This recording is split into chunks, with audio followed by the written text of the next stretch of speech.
Yeah.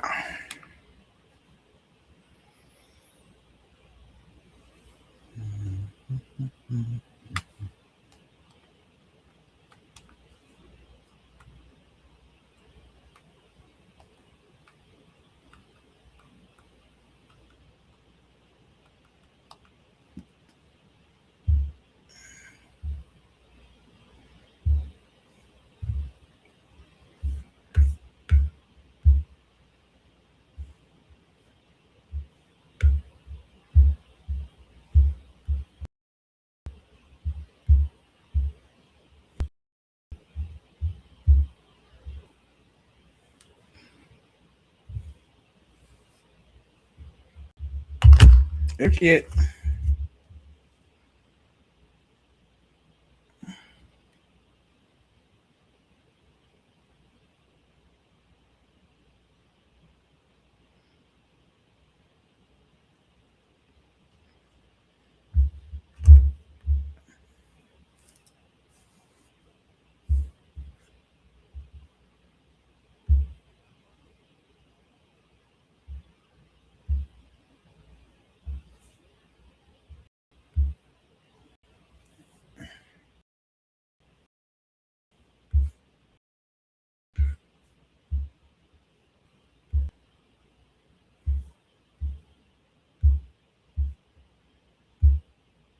Oh, y'all watching this in real time. It's crazy work. Not gonna lie.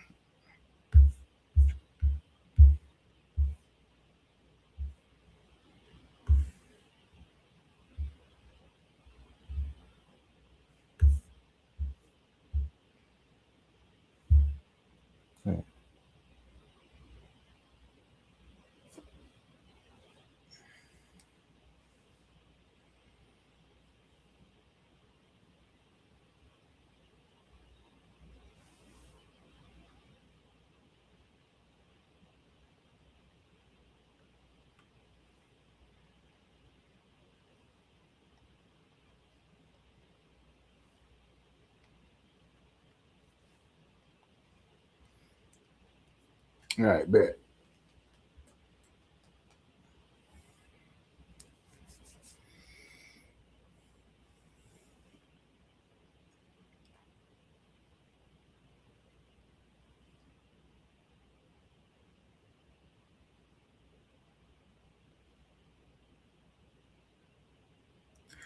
All right, my bad. I'm trying to.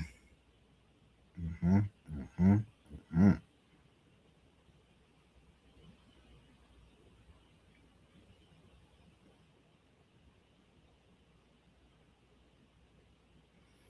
All right, bet. I'll make sure I'm part of my shit. Anyways, oh, let's go. Yeah.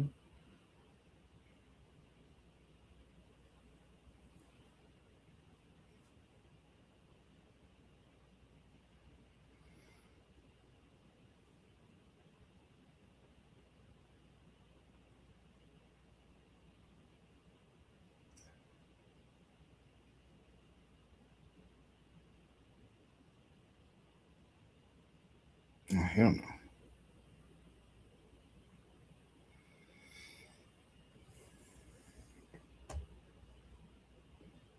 Anyways,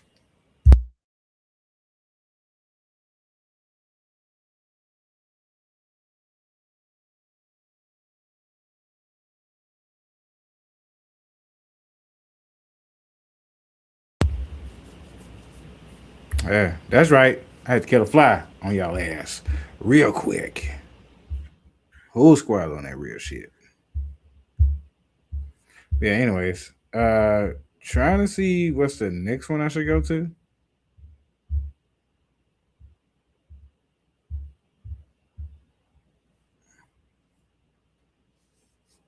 So I'm trying to, what I'm saying, see what's what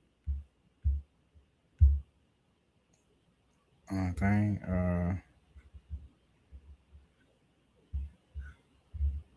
Yeah.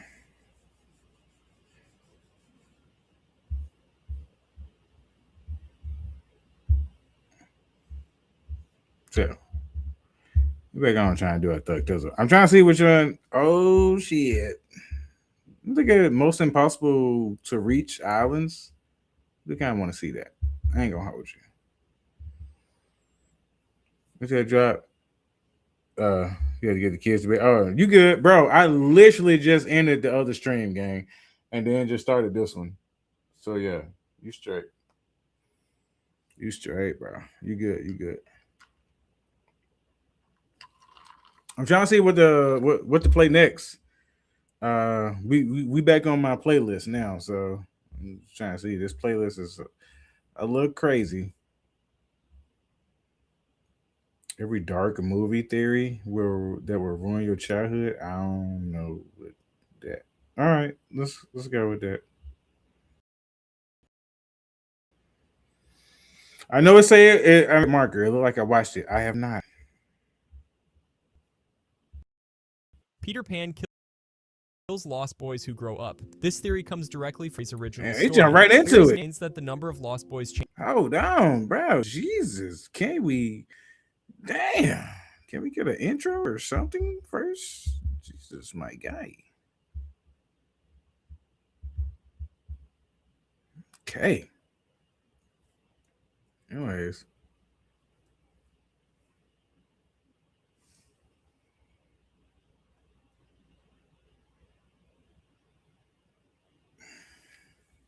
So yeah, I switched up and got on. I'm on YouTube, Facebook, and yeah, Twitch. I think I forgot that. Like, oh wait, what was the last one?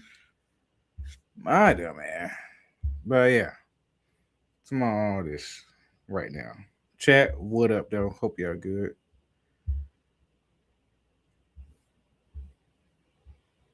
Yeah, okay.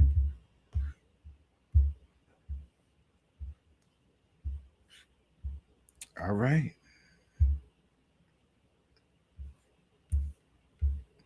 So this is every dark movie theory that will ruin your childhood. I doubt it's gonna work with me. Oh shit. No, I'm looking at some of these Peter Pan kills Lost Boys, Willy Wonka is evil, Sandy actually drowned. Who's Sandy? It ain't Sandy Cheeks. Dorothy is a witch. Matilda is an experiment. Everyone is dead. Russell is the Grim Reaper. I think I've heard that one. This is about him carrying the old man across and just giving him little adventures before he actually uh, dies or whatever. E.T. is a Sith Lord. Harry Potter, mentally ill. Okay. Not Forrest son. Oh, was he the kid in Forrest Gump? Oh shit! God damn, bro. That's crazy work. Cabin in the Woods, ritual, abuse, and manipulation. So okay, wait a minute. Some of these is crazy. They gonna touch on all these? Chat, if y'all really fucking ready, we about to get into it. 20 minutes. 20 minutes and 30 seconds is all I need from you. If y'all don't say nothing. You said yes, Sandy Cheeks. Oh, they should put the Grinch become oh, bro. Okay, hold on. Okay, I want you to prepare your thesis on that. Don't type it yet. At the end of the video, type it. That's what we're gonna end it on. You got to the end of the video, but also pay attention to the video.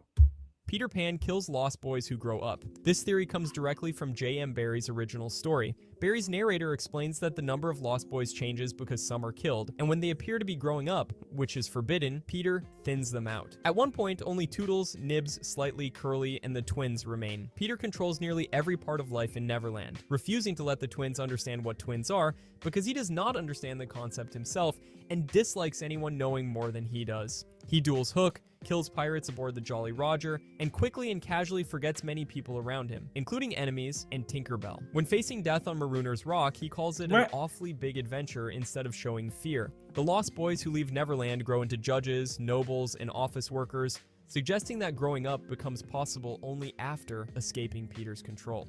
Willy Wonka designed the tour to eliminate the children. Wonka eventually admits that the Golden Ticket contest was created to find a child to inherit his factory. Slugworth, presented as a rival buying gobstoppers, is Wonka's employee testing every winner before the tour. Augustus falls into an unguarded chocolate river while eating. Violet receives unfinished gum despite her obsession. Veruca enters a room filled with valuable trained geese and demands one. Mike enters an experimental television system after obsessing over screens. Wonka warns each child but rarely stops them, and the Oompa Loompas perform songs about the behavior that caused each failure. The factory contains solutions for each accident, including the fudge room, juicing room, and a stretching machine. Charlie ultimately returns the gobstopper instead of selling it. The shrinking vehicles match the number of children remaining after each elimination. The route is not accidental. Okay, I'm sorry, chat. How does that make him evil? Y'all let me know. Let me know, because them kids did that shit on their own. I see kids doing fuck shit every day. Like, it's just like, if shit happened to you, it happened to you. Like, you kind of brought that on yourself. I'm not wishing that on no kid. No, what the fuck you think I am? I'm crazy, not stupid. Like, there's a difference. But like, it gets to a point where, like, little nigga, you bought that on yourself. I'm sorry, you did. Like, there's no other way to really combat that. Like, I don't get it. I really don't. Like, how was he evil for that? They did all that, and that led to them. He didn't literally, mentally or physically go out and do that, like, to them. Like, they did that. They did. Like, I don't know. Maybe it's just me. But no. Because my siblings, the way my nieces and nephews get handled, that would never happen. Now, they may start off doing some shit like that. Don't get me wrong. I ain't going to sit here and, like, my family perfect, some shit. But no. That's just going to be wrapped up real quick. Real quick. So it's just like, I don't get that. Like, that's supposed to be his fault? No.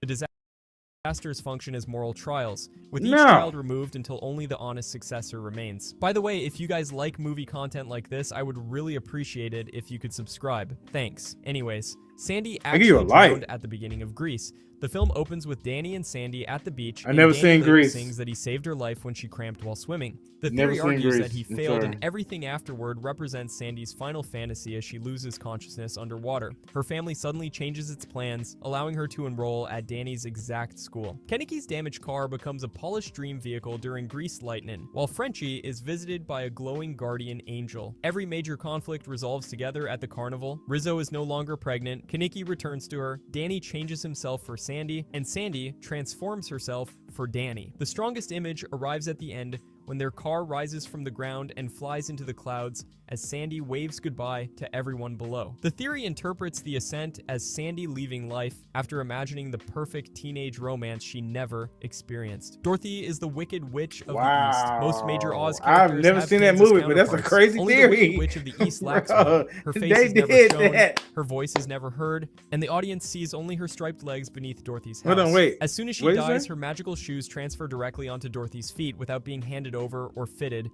It's the ascent as Sandy leaving life after imagining the perfect teenage romance she never experienced. Dorothy is the Wicked Witch of the East. Most major Oz characters have Kansas counterparts. Only the Wicked Witch of the East lacks one. Her face is never shown, her voice is never heard, and the audience sees only her striped legs beneath Dorothy's house. As soon as she dies, her magical shoes transfer directly onto Dorothy's feet without being handed over or fitted, without any formal explanation. Glinda immediately asks whether Dorothy is a good witch or bad witch before knowing her. The Munchkins celebrate Dorothy for ending their ruler's power, effectively accepting her as the witch's replacement. Dorothy then crosses Oz from east to west and personally causes the death of the only remaining Wicked Witch. The theory interprets the journey as a transfer of magical authority.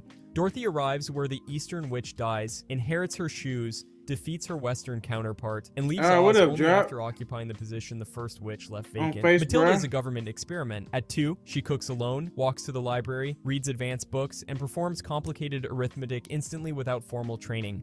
In class, she solves 13 times I could bring you on video 379 before Miss Honey on finishes Facebook. explaining the problem. That's Her crazy. parents barely understand her abilities and do not even know her correct age, leaving her largely unmonitored. 2 Hold on, federal wait. I agents missed. spend Oh days shit, I watching missed the it. I'm sorry, Wormwood chat. house.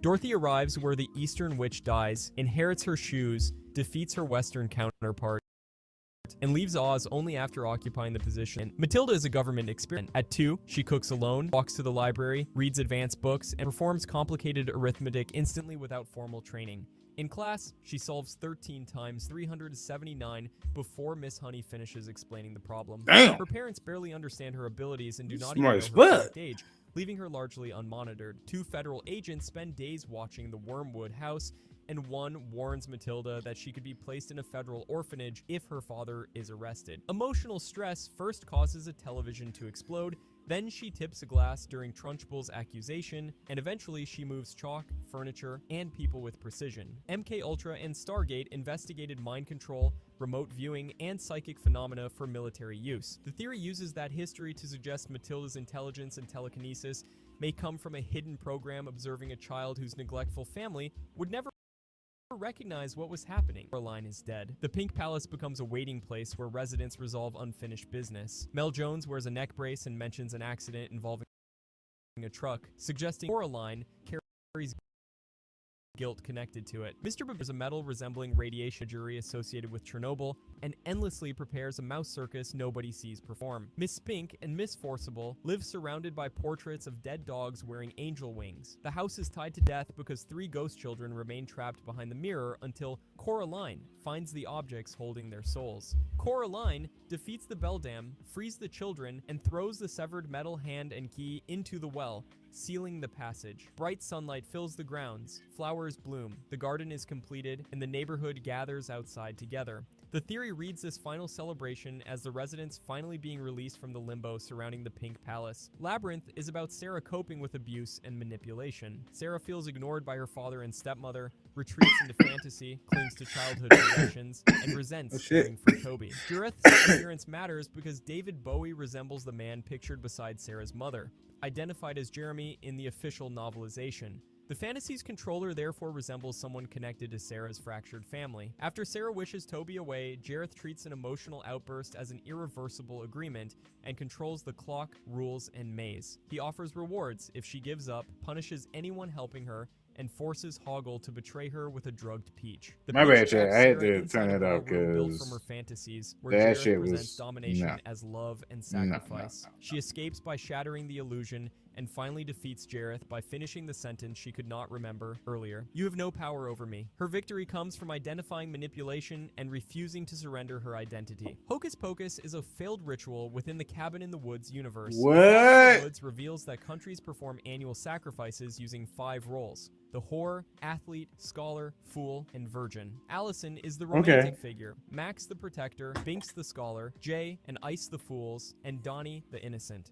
Miss Olin acts like the harbinger by warning the class about the Sanderson sisters before Max dismisses her story. After returning, the sisters enchant nearly every adult in town with "I Put a Spell on You," isolating the children as the facility in the Cabin in the Woods manipulates victims and blocks escape. The ritual fails because the Sanderson sisters cannot follow a controlled sequence. They fixate on Danny, lose the other targets, and fail to complete the required deaths before sunrise. Every intended victim survives and the witches are destroyed, making the Salem event resemble another failed coordinated national sacrificial operation. Forrest Jr. is not Forrest's biological son. Forrest proposes, Jenny refuses, and later that night she enters his bedroom, tells him she loves him, sleeps with him, and disappears before morning. She avoids him for years while collecting newspaper clippings about his cross-country Oh shit. life. When Forrest visits her apartment, Jenny introduces the boy and allows Forrest to interact with him before saying, "Forrest is the father." No birth date, medical record, or paternity test is shown. The only confirmation comes from Jenny while she is terminally ill and searching for security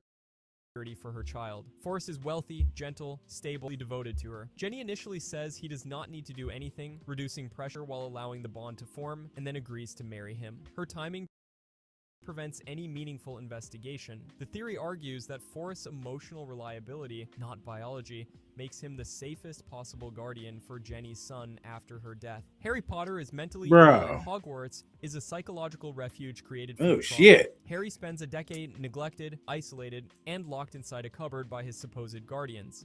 The theory casts the Dursleys as his biological family and Hogwarts as an institution or inner world, turning trauma. Wait, hold on, what did it say? Hell no, I don't believe the Forrest Gump one. Yeah, bro, that's what I'm saying. Like, I don't.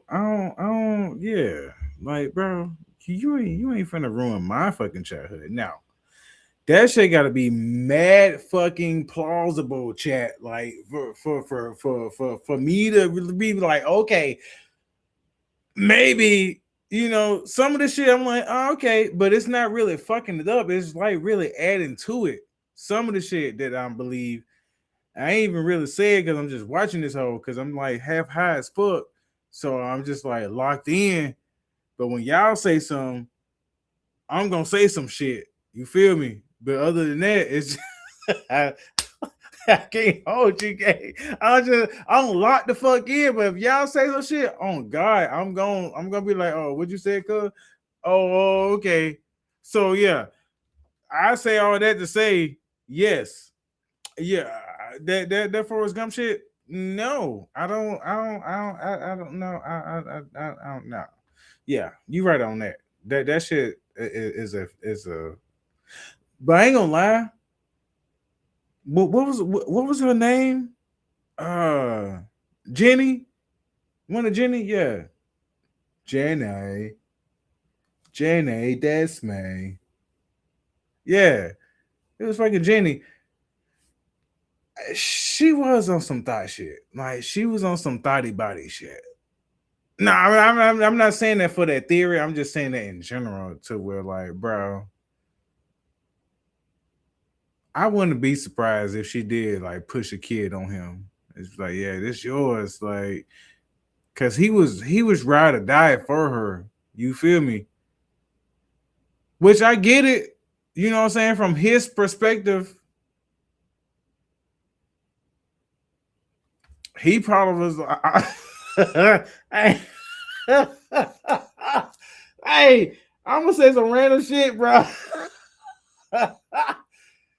He probably knocked it out the frame though,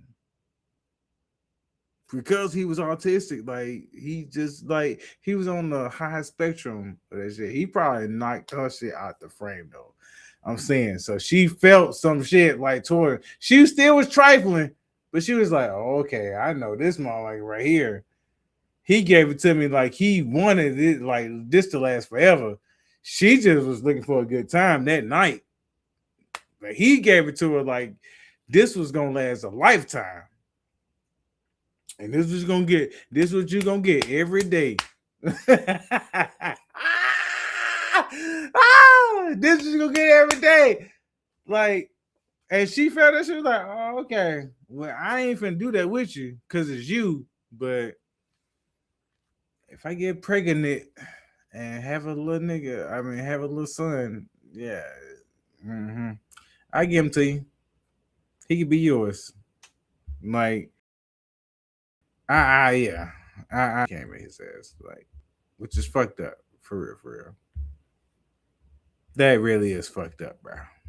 Cause you could have just killed with a buck. Explain to him. Grab, when you have people like that, you have to grab both their hands and look them in their eyes and tell them, hey, I'm on this type of time. And yeah. Like, that's what you gotta do. Like, I don't understand like how. But it is what it is. Timing prevents any meaningful investigation. The theory argues that Forrest's emotional reliability, not biology, makes him the safest possible guardian for Jenny's son after her death. Harry Potter is mentally ill, and Hogwarts is a psychological refuge created from trauma. Harry spends a decade neglected, isolated, and locked inside a cupboard by his supposed guardians. The theory casts the Dursleys as his biological family and Hogwarts as an institution or inner world, turning trauma into magic. Harry hears voices nobody else can hear, communicates with a diary that writes back, experiences implanted visions, and sees events through Voldemort's perspective. The Mirror of Erised shows the family he wants, while Dumbledore warns people have gone mad staring into it. Dementors were inspired by J.K. Rowling's depression, connecting magic to mental suffering. Tom Riddle's recruitment from an orphanage mirrors Harry's discovery, with an authority figure reframing frightening behavior as proof the child is special. Hold on. The series... My bad. Hold on, chat. My bad. I gotta pee. Just have a drunk stream. Well, I say half. Not even half, but it's turning into one.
You know, you always gotta make sure you double tap, double flush, all of that. Anyways, okay.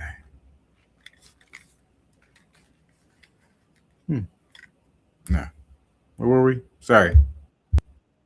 Ends with Harry in a blank white space, where Dumbledore says the experience is happening inside his head, but adds that this does not make it unreal. E.T. is a Sith Lord. Star Wars establishes that members of E.T.'s species exist in its galaxy because similar aliens appear as Senate delegates in The Phantom Menace. E.T. recognizes a Yoda costume, follows the child, and repeatedly says home, suggesting familiarity. He levitates objects, lifts children and bicycles over a police blockade, heals Elliot's wound with a glowing finger, revives a dying flower, and forms a psychic bond that transmits physical and emotional states across distances. The connection resembles a force bond in which experiences move between separate minds.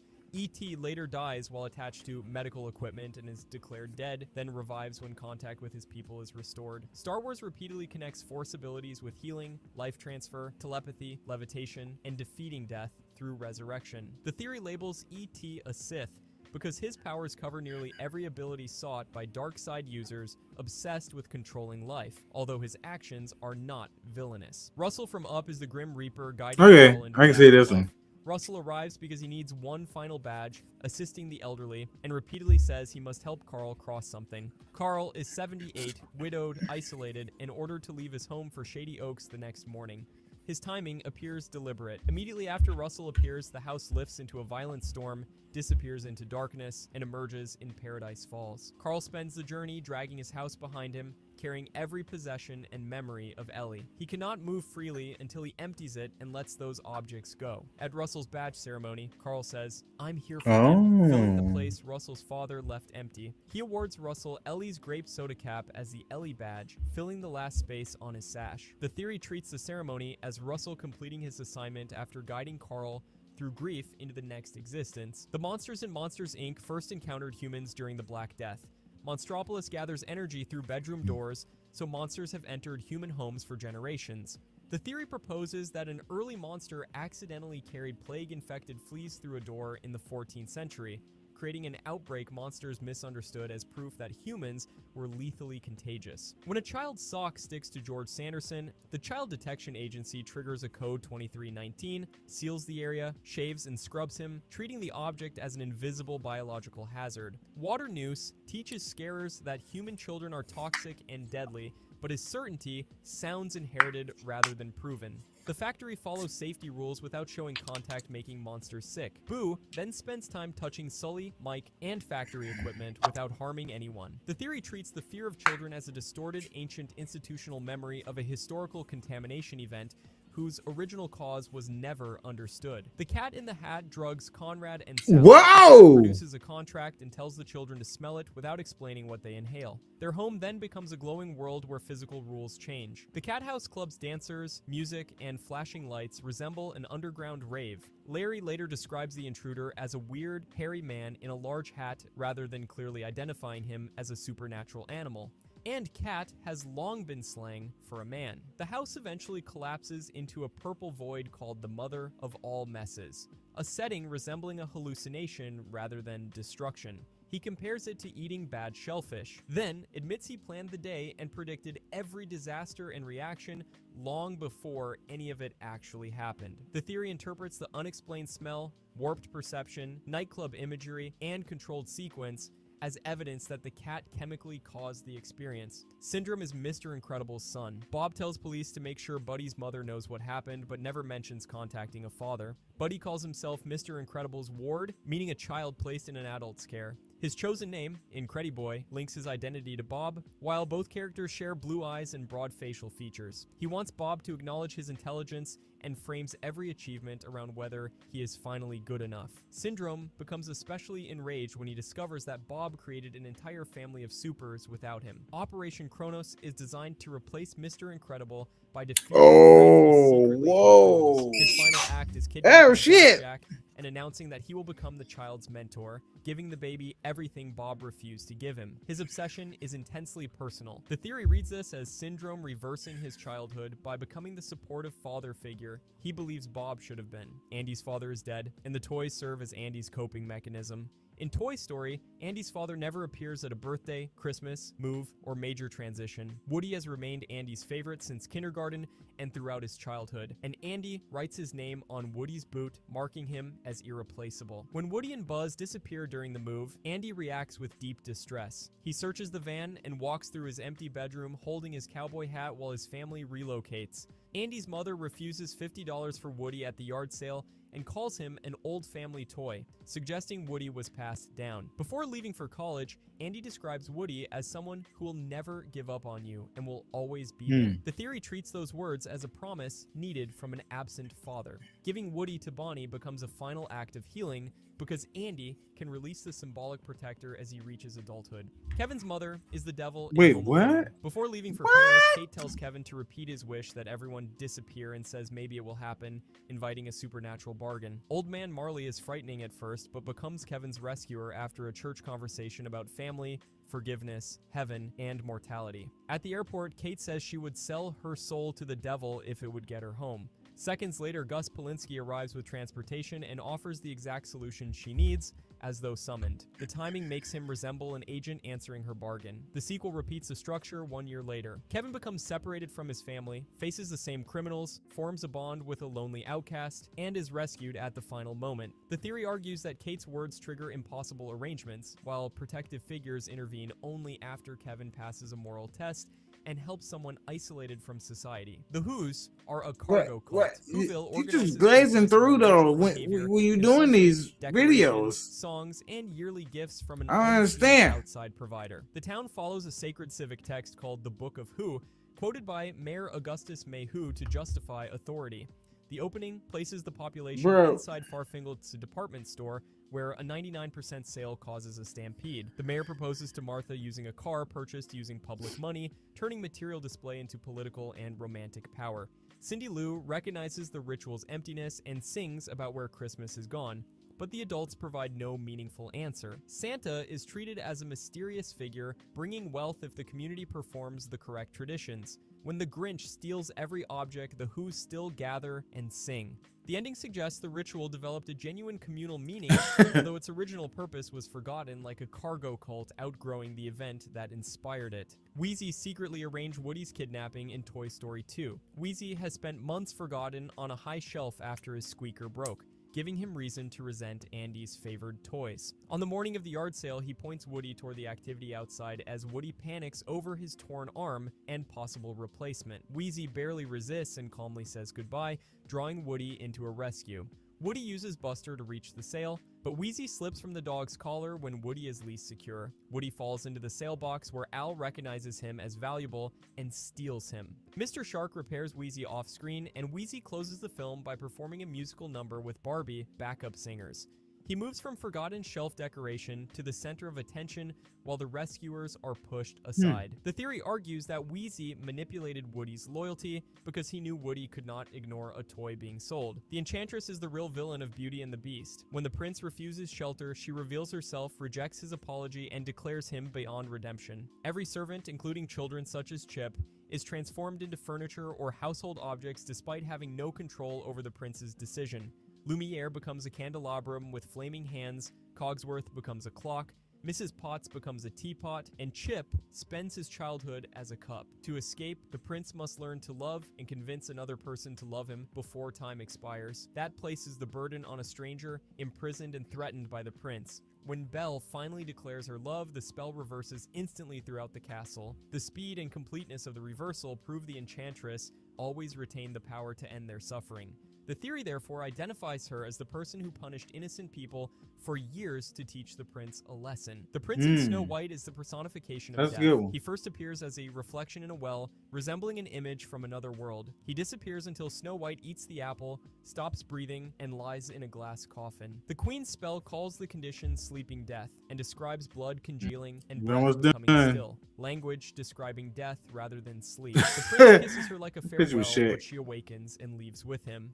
He places her on a pale horse and carries her toward a glowing castle above the clouds. The dwarfs remain below, waving as Snow White rises toward a world they cannot follow. The film ends with her leaving everyone and ascending into the sky beside a nameless figure who appears only before danger and after death. His namelessness suggests that he represents an eternal force. The theory interprets him as death arriving gently to escort her into the afterlife. Kuzco was not the first person Yzma transformed into an animal. In The Emperor's New Groove, transformed humans retain their intelligence, personality, and human speech. Bucky squeaks and chatters, which Kronk translates using his junior chipmunk training. In the jungle, however, a fly trapped in a spider's web screams, "Help me," in clear English just before being eaten. The simplest explanation under the film's rules is that the fly was once human. Yzma stores shelves of labeled potions, turning people into llamas, lions, tigers, bears, and other creatures. Her original plan for Kuzco is not poison, but transformation into a tiny flea, followed by placing him in a box, putting that box inside another box, mailing it to herself, and smashing it with a hammer. Yzma has likely tested these potions before. The theory argues another victim became a fly long before Kuzco drank the wrong potion, retaining speech but becoming helpless against an ordinary predator. The brave little toaster has not escaped mental patience. Jerry Reese framed the appliances in deeply psychological terms, Bro, I seen this movie in forever. Without a child, and characters suppressing emotions until they break. At the cottage, they repeat the same routine while waiting for the master, resembling institutional patients trapped by dependency. The air conditioner is confined inside a wall, isolated, and reacts with violent rage whenever his isolation is mentioned. Once the appliances leave, they misunderstand basic features of the outside world, calling grass carpet and the sun a giant lamp. At a repair shop, damaged machines are assembled from mismatched parts, while components are removed from still functioning appliances, evoking bodily violation and lost identity. Abandoned cars sing about their former lives while being crushed one by one, and Reese described the location as a graveyard. The theory sees the journey as institutionalized people escaping, facing an incomprehensible world, and systems that treat damaged individuals as disposable parts. If you enjoyed this, I post movie content a lot here. I would greatly appreciate it if you could subscribe. Thanks for watching, and see you next time. Yeah. We got you, bro. So look, what's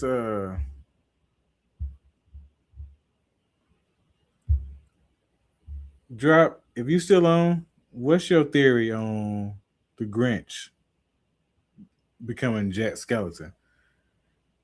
Is that a thing on here we can search? Because I will do that. Damn, living without a vagina is crazy work. I don't know if I should we watch that like real quick right now. Like, how the fuck does one live without a vagina? I mean, I do it, but it's kind of by default. Looking down here, so one thing's like I don't know what the fuck. I don't know what to say with that one. That's not a knock, but I'm just saying. Uh,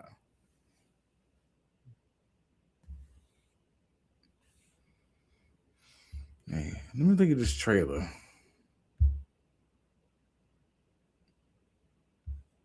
But yeah, I do want to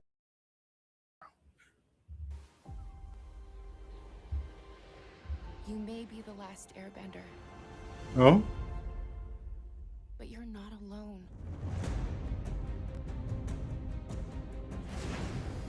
I'm the Avatar. I found allies from every nation.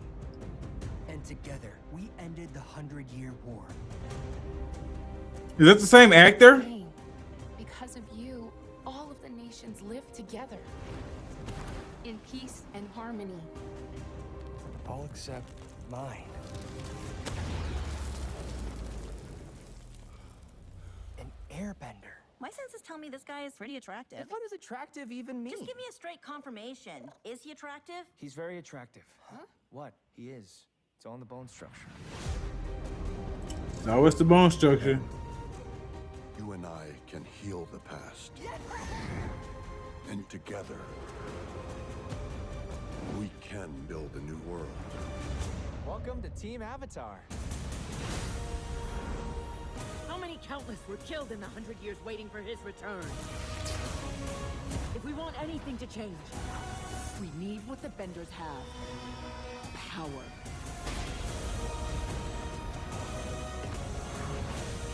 This isn't the way! We can bring back balance! Peace!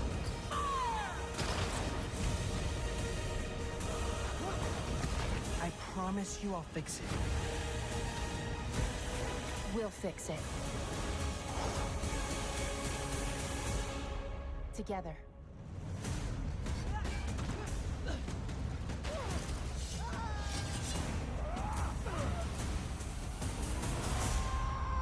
Oh shit! Okay. When does this come out? It's already out. No. That's crazy. Okay. It's already out. All right.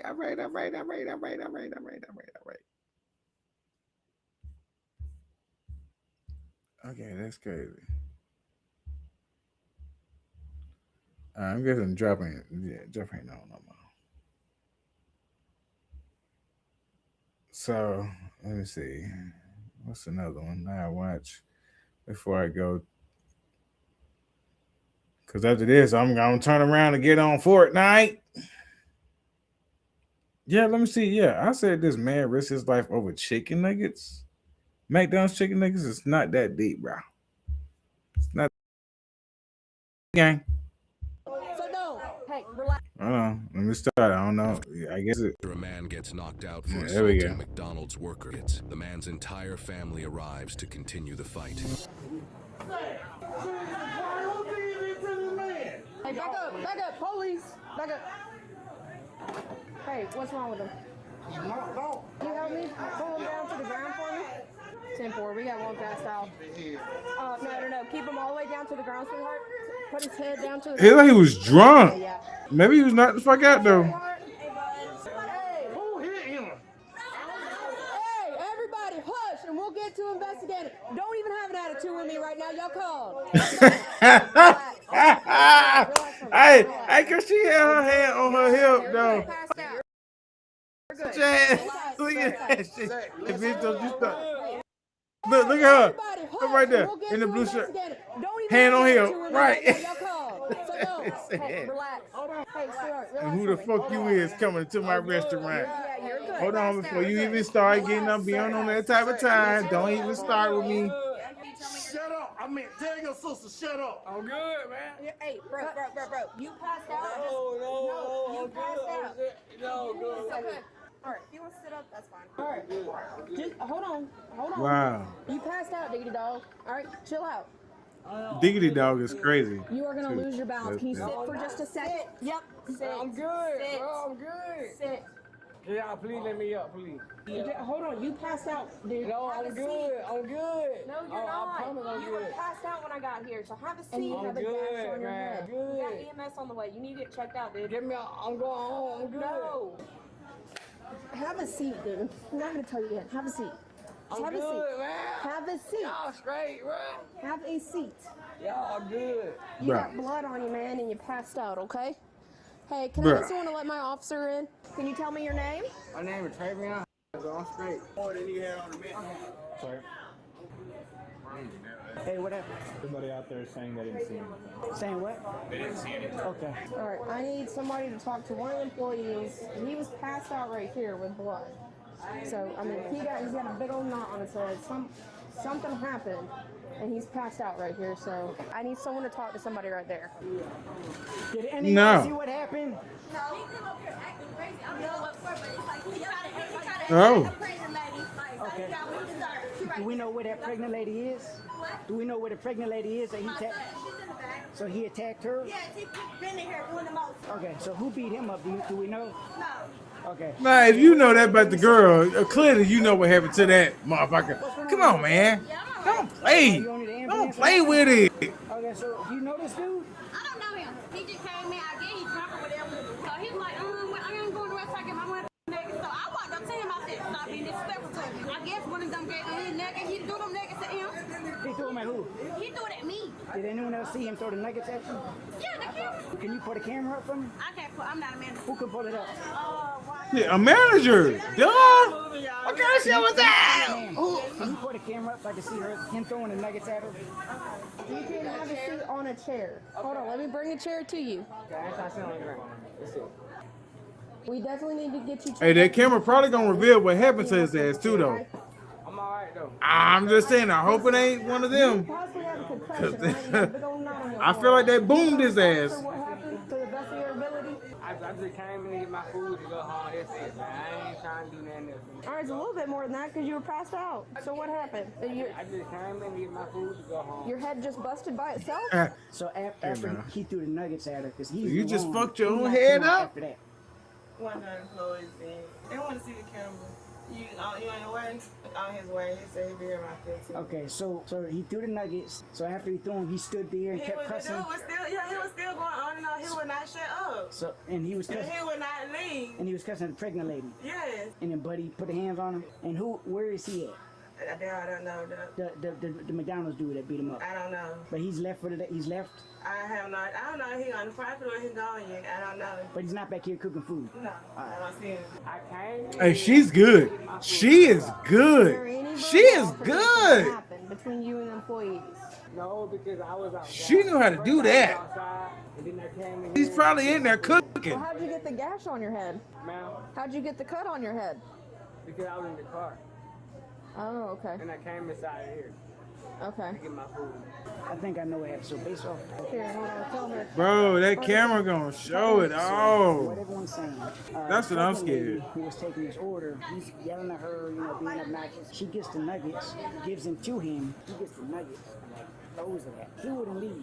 So at some point, one of the workers from back here came around. Beat me. to fight him, but the McDonald's guy won, and that's how he wound up busted up. So it looks like he was the primary instigator. Yes, he initiated everything. So we got, and I'll get the manager's on the way to put the surveillance. Yeah, but he's about 15 minutes away. But Yeah, we gotta see this camera. Mechanic on him, We six got batteries. this camera, I bro. was intoxicated, so I don't know. Public intox. Yeah. When I came up, he was totally passed Goddamn. out. So he's got a big old knot right Get there. some on of his this drink. forehead. There a fight? Verbal altercation where an employee took that straw thing and hit him on top of the head. But you can see he's got a little gash right there. So. Sure does. Yeah, just check him out, make sure he's good. He's probably not gonna. I go mean, himself, but cover our ground. yeah. He threw his nuggets at them. Okay. Continued acting very disorderly, cussing everybody. Apparently another guy knocked him out because it was starting to get physical. So do we know what they want to do? See what they want to do. You want him barred? Yes. Hell yeah. You ain't finna come in this bitch throwing chicken nuggets at me. Okay, give him a second. fuck He's you got- think? He's knocked out. He got hit right here. So let EMS check him out, make sure he's good. But So did it happen here? yes. We're trying to figure out what's going on and what we need to do, okay? A McDonald's worker. Baby, you might as well leave his ass like you don't know him. Lady as she's walking out.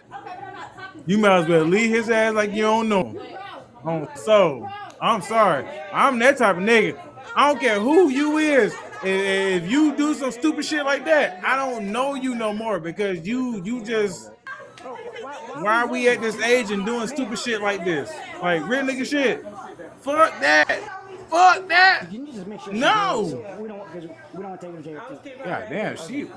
The pregnant lady was like, I'm getting it. He kept cursing at her while she's getting it. She brings it out. And he takes the nuggets and just throw them at her. And then starts cussing everyone else out. So they start cussing him out back. So he refused to leave. So then one of the male guys back here came over and was like, buddy, you need to go. And they got the scuffling, but the McDonald's worker won. And that's how he won the busted up on but the McDonald's worker won, as they usually do, because they don't be on that type of time, bro. They don't even want to be at motherfucking McDonald's working. That's what I'm saying. Like, how the fuck is that? Like, she may wind up going to jail. She don't care. She already got a record. So I'm telling you, she ADHD. She's not gonna calm down. You can't take her home somewhere. She won't. She working. Hey, that's the realest shit. That's the realest shit. She working. Fuck. I'm gonna stop her from getting her money on. No. Oh shit. Oh shit. Oh shit. What you locking me up for? Because you see her talking. We begged you. Okay, you begged me. Doja Cat, hey, Williams. I'm not fighting you at all. Did that taste of the girl that was pregnant? Get him out here. I understand the reality of this restaurant. Oh shit, bro, no. Do you want to ban him? I want him barred. Get him out of here. All right. He wants you barred. Hey, he wants you barred. If you don't leave, leave right now. Leave. Listen, I'm not fighting you at all. And that one girl was like, "It's okay, it's okay. I just want my McDonald's. I just want McDonald's. I'm good. I'm sorry. I can control this bitch. It's fine." Look at this shit. Man, Look at this shit. come on. She's trying to get her. Oh shit, no! You're doing too much. You're doing too much. She talking. I'm talking. Yo, man, I'm not fighting y'all at all. She's gonna pat you down. Stop yelling. Okay, here. That's what I'm saying. Y'all sit here doing that for way. I'm not fighting y'all at all. Y'all don't hear her? Stop. I'm not. All right, get in the car. Y'all locking me up for talking? She talking It's too. disorderly conduct. Okay, Sit back. then she is talking. Sit back. I'm sitting back, ma'am. I'm not going to fight y'all at all to do y'all job. You're 17? Yes. Ma'am, please walk away. I gotta walk away. This is my dog. Man. Oh shit. This is my dog. Man, please go over there. Oh shit. Please go over there. Oh shit. Walk away. Hey, I'll get her name. I'm gonna just take her. You got her? Yeah, I'm going 1042 or 10 to jail. Oh, here's her airplane. This shit then jumped off like a motherfucker. Like, Hey, you got that citation for us? What citation? The disorderly conduct? For her? Yeah. Yeah, I'm taking her right now. You can write it? Yeah, I'll take it. All right. he lying like a motherfucker. He just started that shit. Literally at that moment is when he started doing that. That's the man? Why he lying like a motherfucker? Right here should be fine, just so I can see. No, I told you.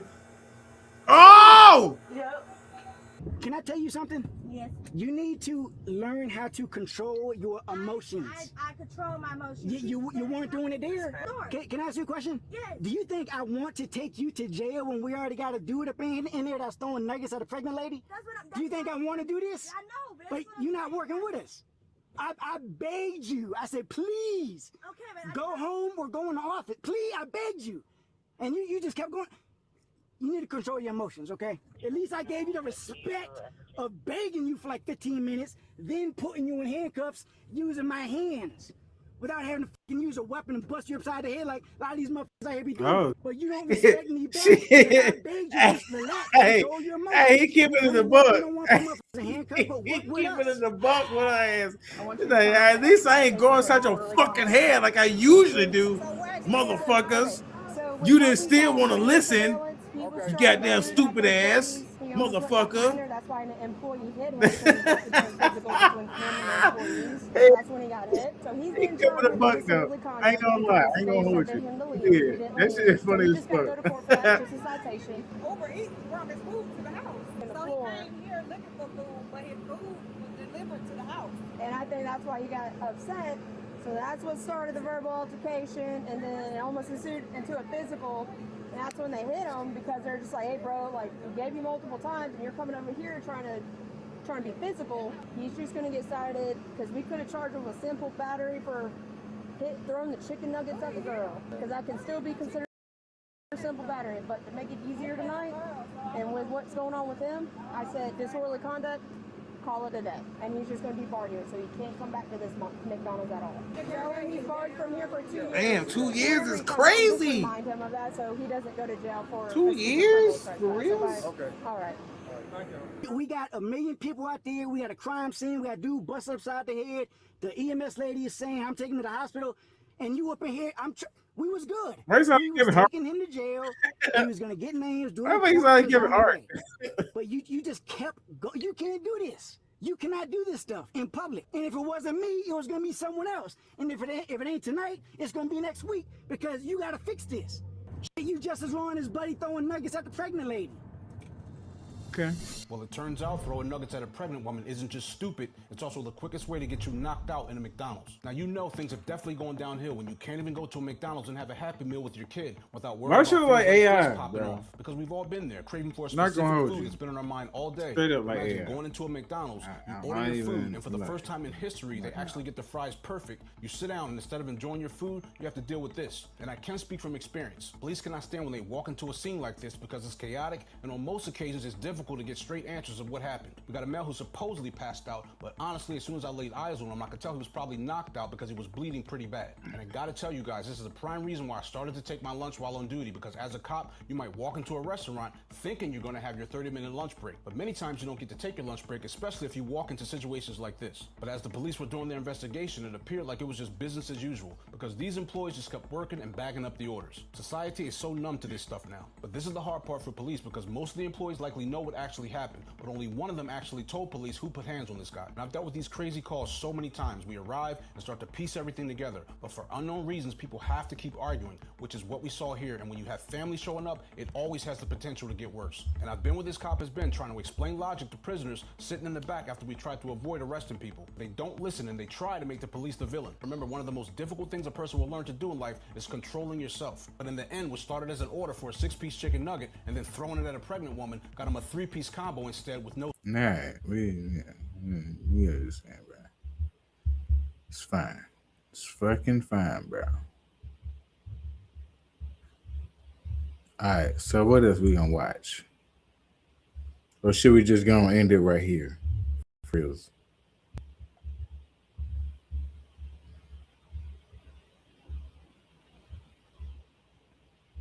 I ain't gonna lie. I do want to see what this one is.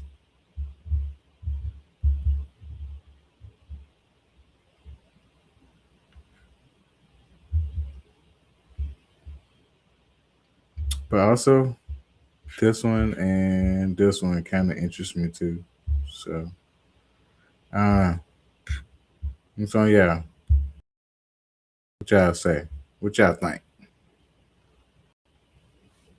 What? It's weird.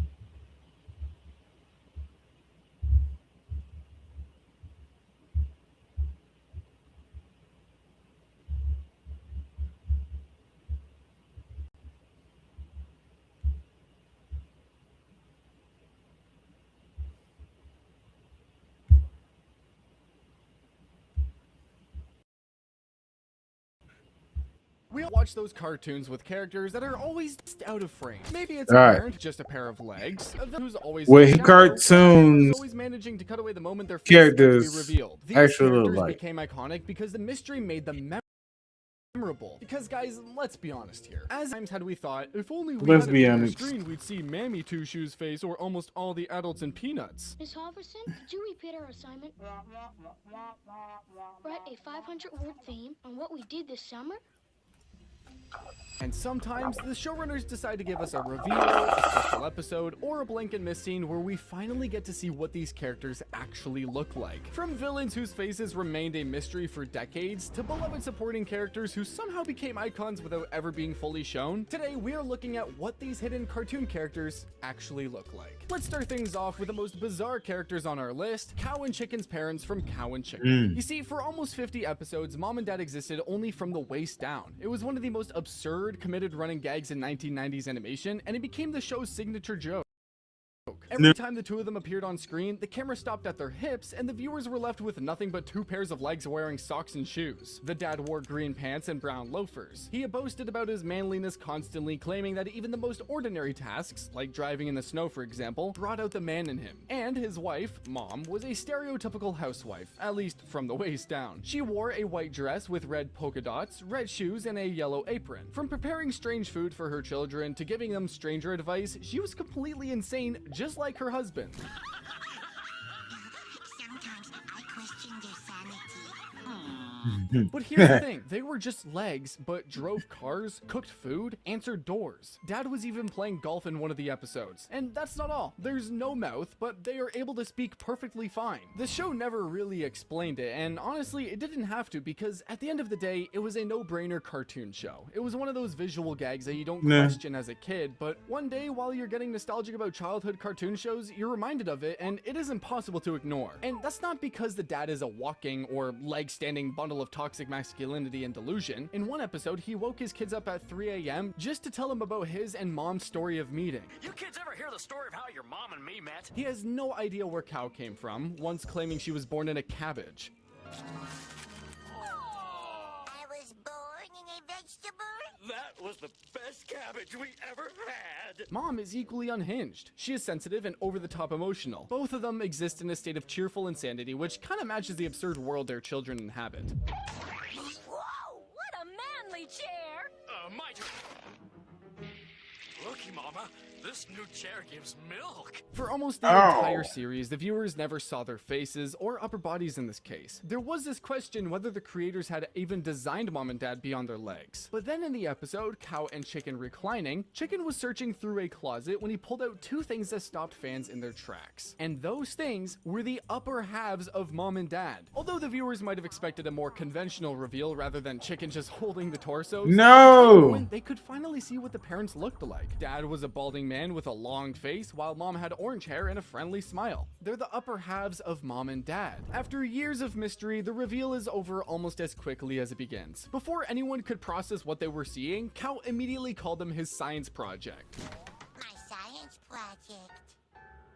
And just like that, the show left the viewers wondering if those were the actual upper bodies, or was it really Cow's science project? The show moved on like nothing unusual happened, leaving fans to debate whether Mom and Dad's faces were genuinely revealed, or was it just another surreal joke? Because if you don't know, that's exactly how Cow and Chicken operated. And speaking of hidden faces that took forever to finally get a glimpse of, the next character on our list is the secretary who was the real brains behind the mayor of Townsville. You see, for 10 whole years, Mrs. Sarah Bellum was the gold standard of the hidden face mystery. She was the loyal secretary of the mayor, or the brains behind the man, as he himself called her. An ally of the Powerpuff Girls, she was the one who was actually running Townsville while the mayor kept on fumbling with his jar of pickles, and he knew it. Mrs. Bellum was everywhere, answering phones, Mrs. Bellum! faces, calming down the mayor, doing it all in her red dress and matching heels. And she was supposedly gorgeous, like the whole Townsville talked about how beautiful she was, but we never got to see what they were all going on about because, well, we never saw her face. Miss Bellum would walk into a room and a door frame would block block her face, or her massive curly red hair would get in the way, or like a filing cabinet would conveniently appear at the exact moment that she was about to turn around. It was so consistent that Hey, you Count couldn't help Chicken. but wonder if it was Yeah. intentional. And well, it was, because according to the showrunner Craig McCracken, the height difference between the mayor and Miss Bellum made it impossible to fit both of them in the same frame. For years, the series stuck to that rule, but in the 10th anniversary special called The Powerpuff Girls Rule, the animators finally decided to give the viewers a glimpse. For a single frame, literally like 2 or 3 seconds, the viewers saw her eye, her chin, her lips. And that's it. One eye, some red lipstick, a rounded chin, half a face, and then it was gone. Now, fans were disappointed, but after that episode, they never saw Miss Bellum's full face. Now, before we get to paper bags and beanies, we gotta go back to where it all started, right? The OG character who became iconic without ever showing her face. Tom's original owner, Mammy Two Shoes, Oh, was wow, seen for Mammy the Two first time in Shoes. the 1940 Puss Gets Crazy. the Boot, the very first But Tom no, and Jerry Count cartoon. Chicken, yeah, Back Devin then, was Tom goated. called Jasper and Jerry was called Jinx. Oh, Just a minute, you good for nothing cheap. hold on, wait. I actually Yeah, missed. that's how Wish I. viewers saw her eye, her chin, her lips. And that's it. One eye, some red lipstick, a rounded chin, half a face, and then it was gone. Now, fans were disappointed, but after that episode, they never saw Miss Bellum's full face. Now, before we get to paper Right, bags bet. and My bad. beanies, we gotta go back to where it all started, right? The OG character who became iconic without ever showing her face. Tom's original owner, Mammy Two Shoes, was seen for the first time in the Yeah, Mammy 1940 Two Shoes Puss is Gets the Boot, fucking the very wild, first bro. Tom and Jerry cartoon. Back then, Tom was called Jasper, Not and Jerry gonna lie. was called Jinx. Oh shit. Just a minute, you good for nothing cheap fur coat. Yeah, that's how old we're getting here. Mammy was a middle-aged woman who ran the house where Tom, or I mean Jasper, lived. Now, we don't know if she was the owner or the housekeeper, but she had a room and was always in charge. We'll just say that. All viewers saw were her slippers and apron as she'd tell Tom to behave in her booming voice, right? The moment she shouted, "Thomas!" the viewers knew what was coming next. A broom, a frying pan, and an egg on the cat's head. She was always warning him that she'd boot him out of the house if she ever caught him misbehaving, which she did thanks to Jerry's continuous sabotage. And hold on, talking about Jerry, she was constantly afraid of him, or mice in general, and always jumped to a high spot like a chair whenever she saw one. Mammy Two Shoes appeared in 19 cartoons over 12 years, from Puss Gets the Boot, to the Bowling Alley Cat, to Baby Puss and It's just Springtime for not Thomas. supposed to be And funny, yet, bro. the viewers only ever saw her from the waist down. A dress, an apron, and slippers was Mammy Two Shoes' entire identity. And just Oh. with that, she became one of the most recognizable characters in the cartoon world. In a few rare shots, like Part-Time Pal, A Mouse in the House, and Mouse Cleaning, Mammy's head was visible. Then came Saturday Evening Puss in 1950, where Mammy's face was shown for a second as she was racing down the streets in a navy blue dress, kicking off dust and debris, trying to get to the house as soon as possible because she had gotten a report that there was a party happening in her absence. That's it, and she was gone. By 1952, Mammy Two Shoes was retired from the series. The NAACP had been protesting the character since 1949, arguing that she was a harmful racial stereotype. As television broadcasts evolved, many of her appearances were edited, redubbed, or even reanimated with a different character entirely. Eventually, she disappeared from new Tom and Jerry productions altogether. So yeah, it's a complicated That's legacy. crazy. I mean, on I one mean- hand, Mammy Two Shoes was voiced by Lillian Randolph, a well-known African-American character actress, but on the other hand, she was based on the Mammy archetype, a stereotype that modern audiences rightfully find offensive. But come on, there's no denying how iconic she was. But talking Yeah. about Tom's owner, Mammy Two Shoes, she wasn't actually the only one whose face was hidden, because Yeah, when hold on, chat. I gotta pee. Sorry, don't blame me or do. Be right back.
I almost forgot to flush.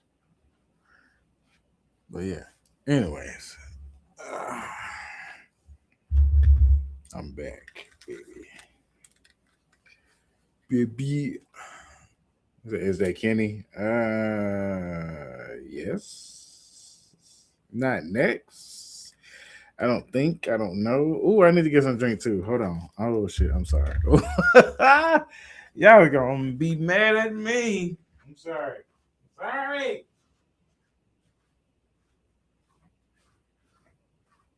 Since we already had an intermission.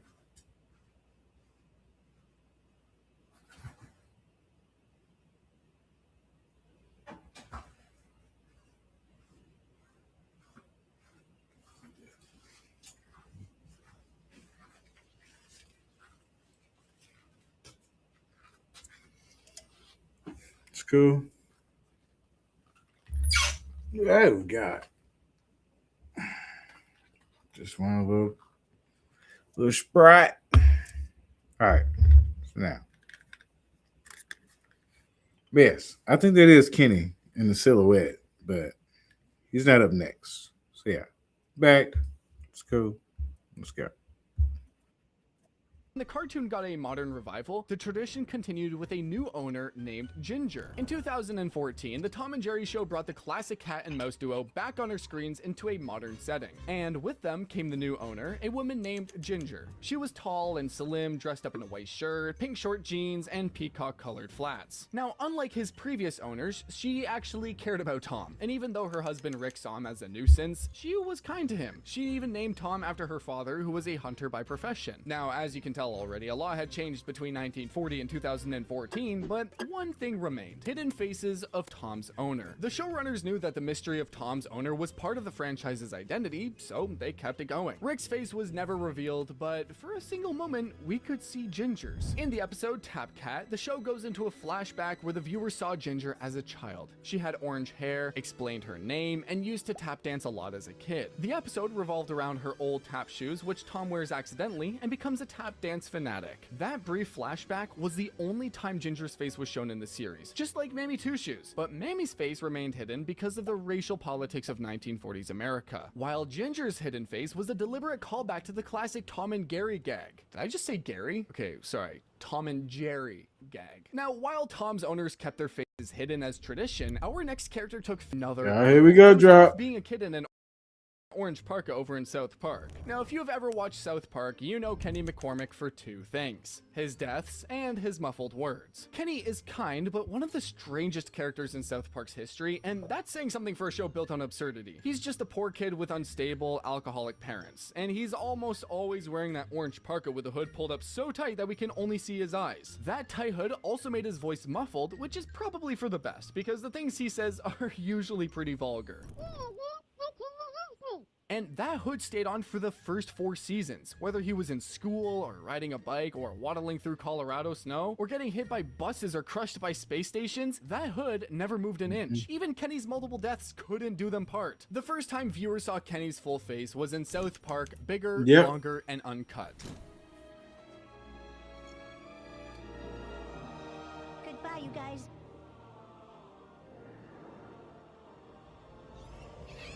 Oh man, that was so fucking dope, bro.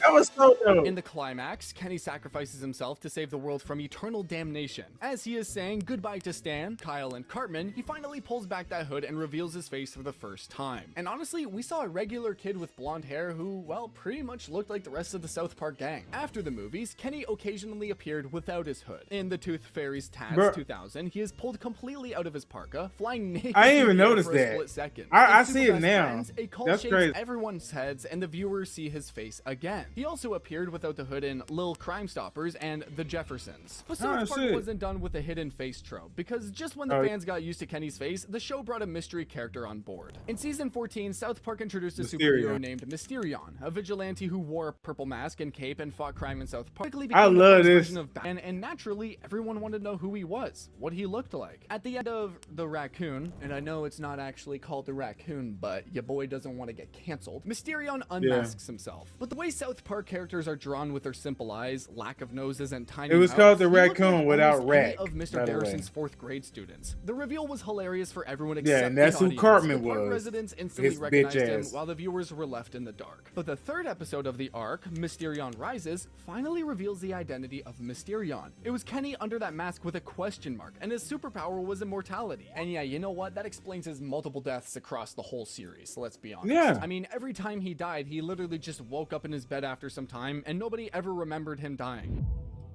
That's pretty dope. Dude,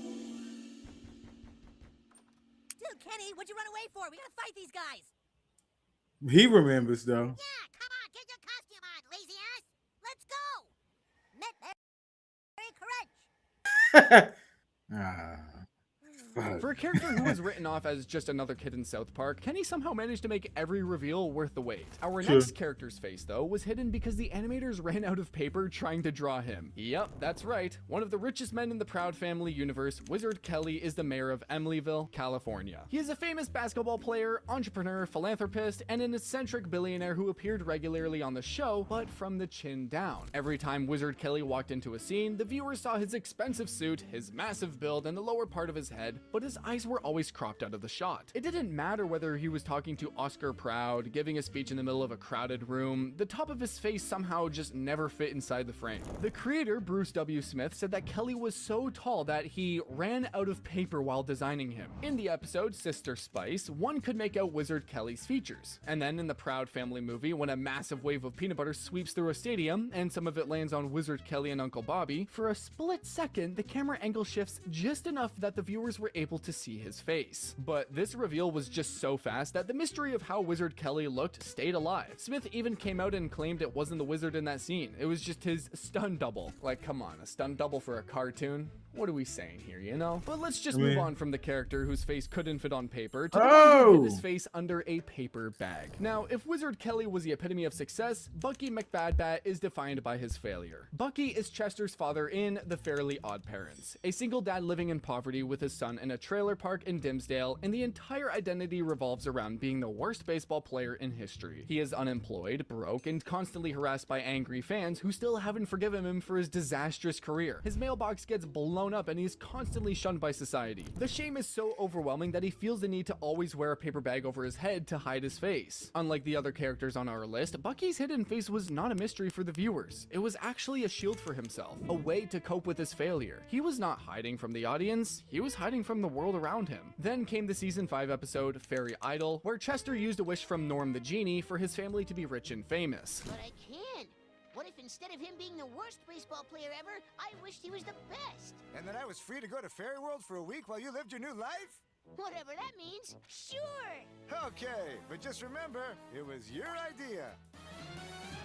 The wish works, Chester's family moves from the trailer park to a mansion, and Bucky becomes muscular and successful. He becomes to take the bag off his head, and we finally see what he looked like. He and Chester looked remarkably alike, with same face structure, same blonde eyebrows, and green eyes. A normal looking guy with teeth, Bucky was just a regular man who had been hiding from his own reflection for years. But Norm's magic was not everlasting, and the wish backfired almost immediately. Bucky ran out of money, lost his mansion, and the custody of his son Chester. And if that was not bad enough, he was hauled off to a federal jail. Norm becomes Chester's temporary fairy godparent and restored the McBadbat's life to normal, which meant Bucky got out of the jail, regained Chester's custody, but was once again back to being an ashamed celebrity with a paper bag for face. I mean, but hey, at least he was free, right? Now, from a father who hid his face out of shame, we go to another father who kept his face hidden for a very different reason. Because without revealing it, he became one of the most intimidating villains Cartoon Network ever created. For most of Codename Kids Next Door, Father was a terrifying silhouette. He was a completely black figure with a bright red outline, yellow eyes, and a pompadour hairstyle. He lived at a delightful mansion from down the lane with his brainwashed delightful children from down the lane. He had supernatural powers, from shooting fireballs to building a wall of fire around himself. He could even burst into flames when angry.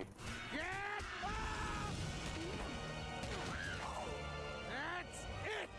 That little meatball has caused me enough grief. This ends now! I'm trying to think Father of was the who ultimate that enemy of voice the kids next is. door, wanting That to voice destroy sounds so children that familiar, adults bro. could rule the world. His face was never shown, just those bright yellow eyes that made him look genuinely sinister. In Operation Zero, the fans finally got to know Father's true identity.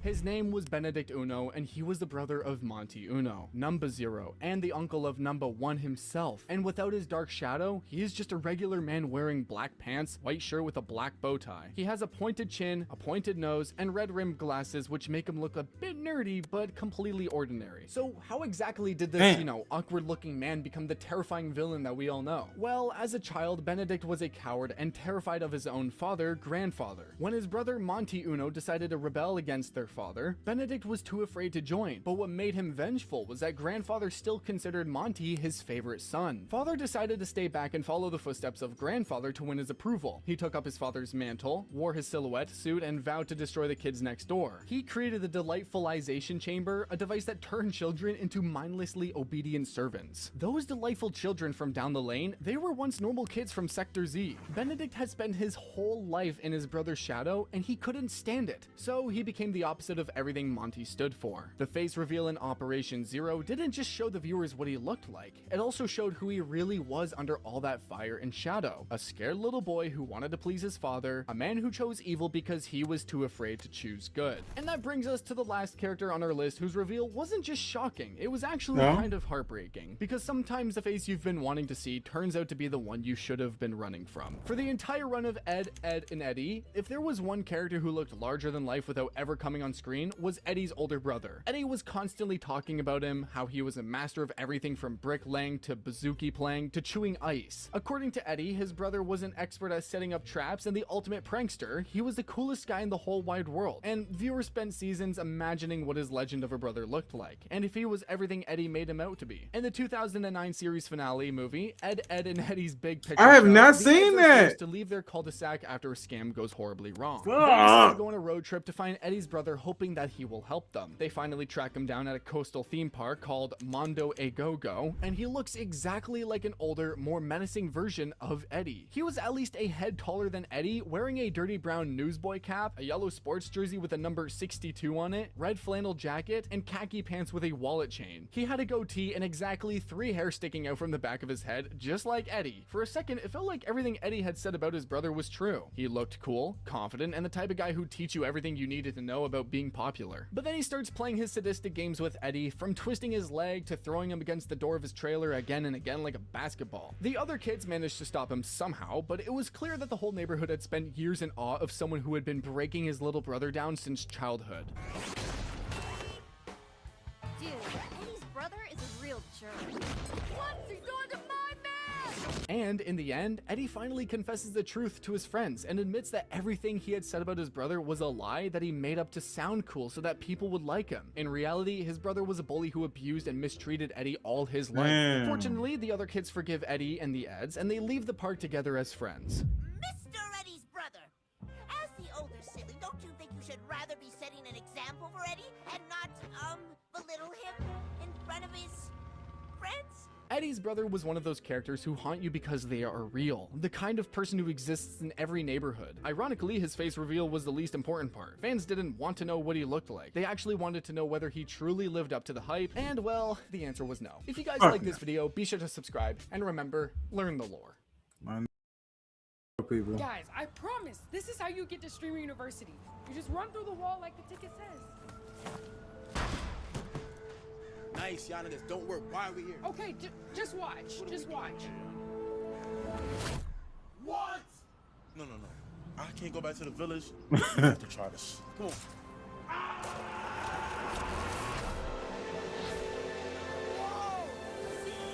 Okay, just remember, pay attention in class, make new friends, and most importantly, the dean does not like parties. Save that for Disney. Hey, I've been trying to be nice all day. You keep this up and I'ma beat you. Oh shit! Hope you guys have so much fun. I'm plagiarizing. I'm making sure you a movie. I'm gonna put this straight right now. I'm not on what you on. I'm streaming every day, 24/7. Listen. What you want to be, the teacher's pet or something? Huh? No. Yes. It's a stream university. Yes, We gotta turn our I do. savage up, bro. You know what I got in my suitcase? I don't want to hear about it. I got weed. I got the eyes. And the bottle. Oh. Huh? The bottles? I'm gonna bring books. Reem, you know? Low hopes, fellas. Low hopes. I'm disappointed, fellas. I did it last year. I'm not doing it this year. You too. Oh, wait, please, no. And don't even think about sneaking in. We have campus safety this year. Oh, come on, please. I'm not letting you in. I can't go home right now, bro. You thinking what I'm thinking? And for the rest of you, no partying, no smoking, no drinking, no skipping class, or breaking any of the campus rules. Who is on the roof?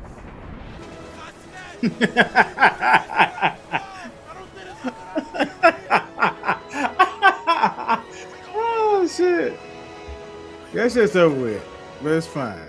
That's funny as fuck though.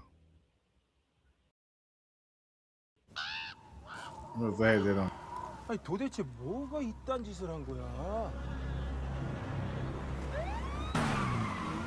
You say, can you react to the first man tribe? Yeah. 여기에 문제가 좀 생겨서 연락드렸어요. Yeah, this is. 미쳤어. Yeah, I can. The first man tribe.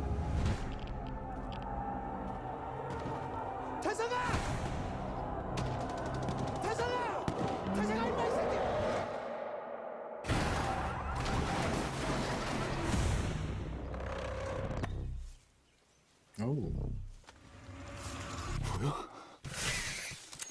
빨리 와, 이 씨발놈!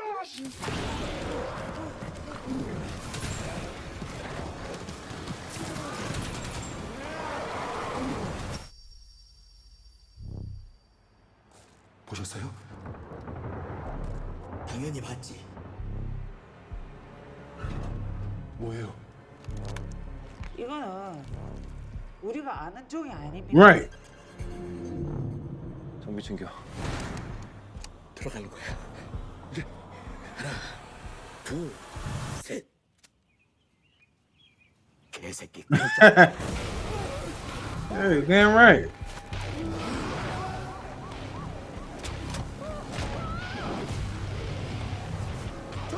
저기! 돌려! 쫓아와요! 쫓아와!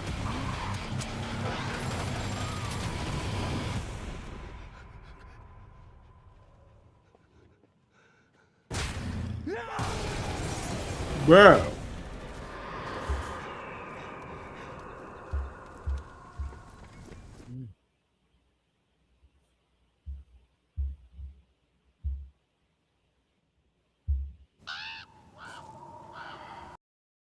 아니 도대체 뭐가 뭐야? Guys, I promise, this is how you get to Streamer University. You just run.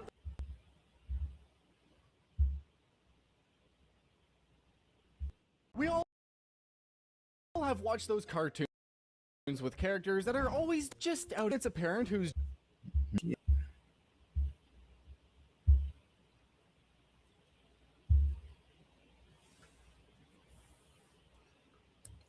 What's that?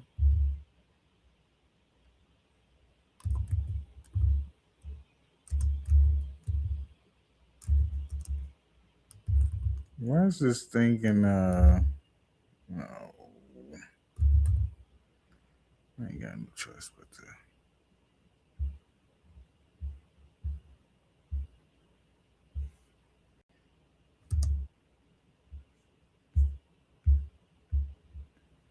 Oh hell no. No, I'm not finna now. Wait. The first man. Okay, hold on. Let me try this again. Oh.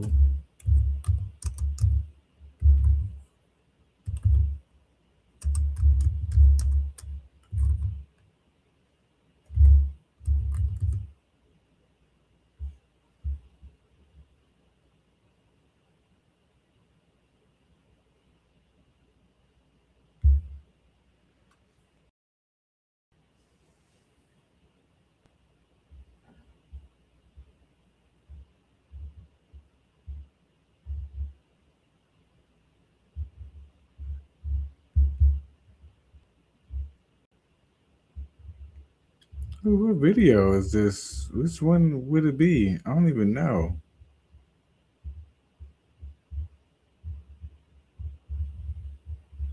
I'm so confused. Is it this? This is not a video. This is a page. So, see, I can't react to a page. I can only react to a video. So, yeah. Anyways, chat. What else y'all got? Any suggestions? I do Enderman hate eye contact. Ooh, might need to look at that.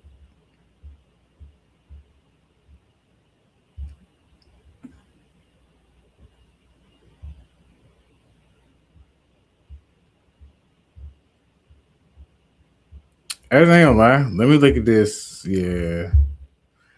Because Drop had me on one earlier.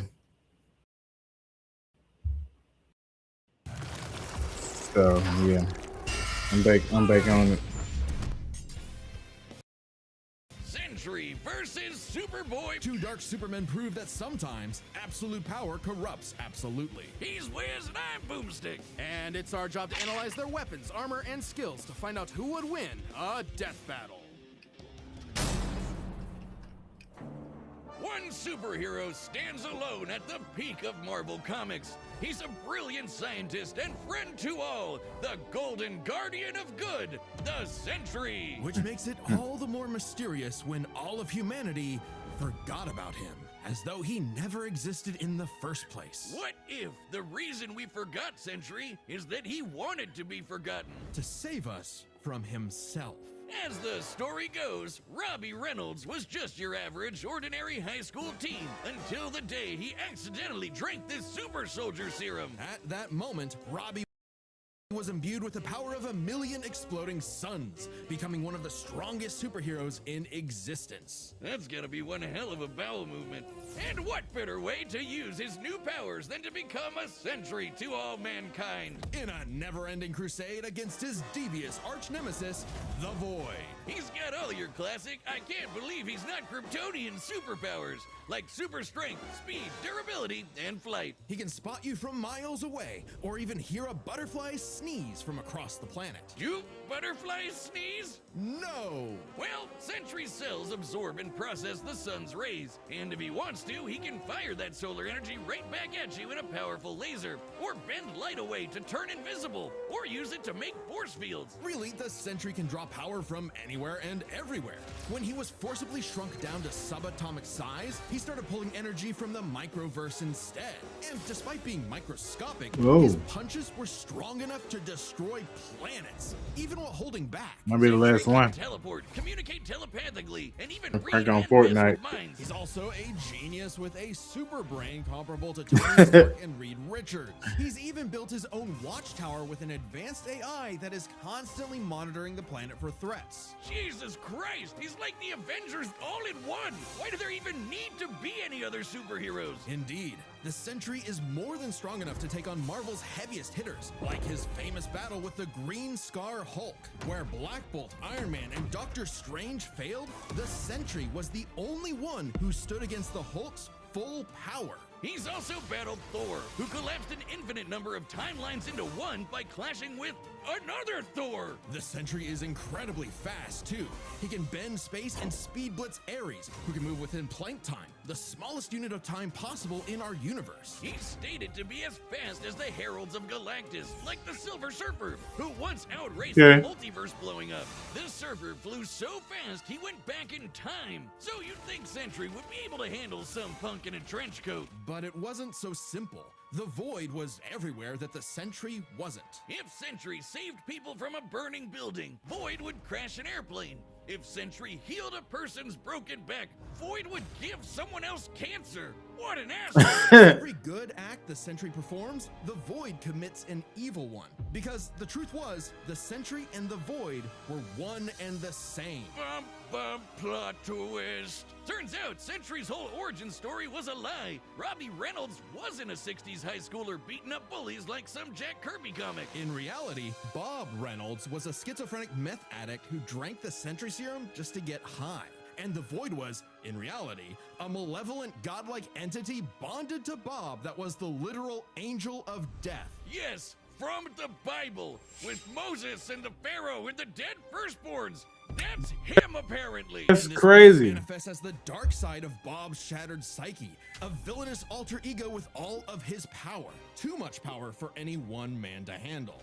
The only way to destroy the Void was to also destroy the Sentry. So Bob did something crazy. With help from Reed's tech, he used his own psychic powers to erase himself from everyone's past, present, and future, including his own. Warping the perception of reality of every single person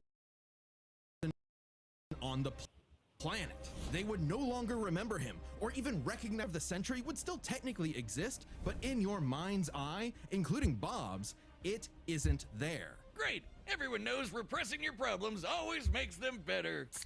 But Bob's memories eventually clawed their way back, in part thanks to Norman Osborn, the Green Goblin, and his desire to somehow control the Void. So Norman had the Thunderbolts murder Bob's wife Lindy in order to release, you know, the Angel of Death. Yeah, try controlling the kind of guy who can throw hands with Molecule Man, who somehow is one of the strongest beings in all of Marvel. At his peak, he's got almost complete control over the multiverse. So yeah, good luck with that one, Norm. Molecule Man was another mentally unstable god whose power fluctuates based on their self-confidence. In a way, a sort of kindred spirit to Bob. It was then that Bob discovered the true source of his own powers, his own control over molecules. Yeah, you can do that too. The Sentry can create and destroy matter on a whim, able to rip you apart at the molecular level, or conjure an entire new reality from scratch, all with just a wave of his hand, like Dr. Manhattan. He can also regenerate his body from any kind of damage, like being burnt to a skeleton or getting Dr. Manhattan himself. As long as one single solitary atom remains, the Sentry is unkillable.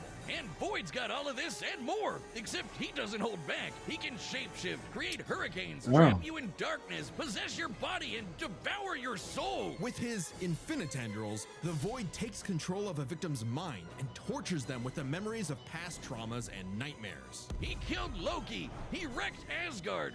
The Avengers, the Fantastic Four, the Inhumans, and the X-Men teaming up all at once could barely handle him. Void is one of the biggest bads in Marvel.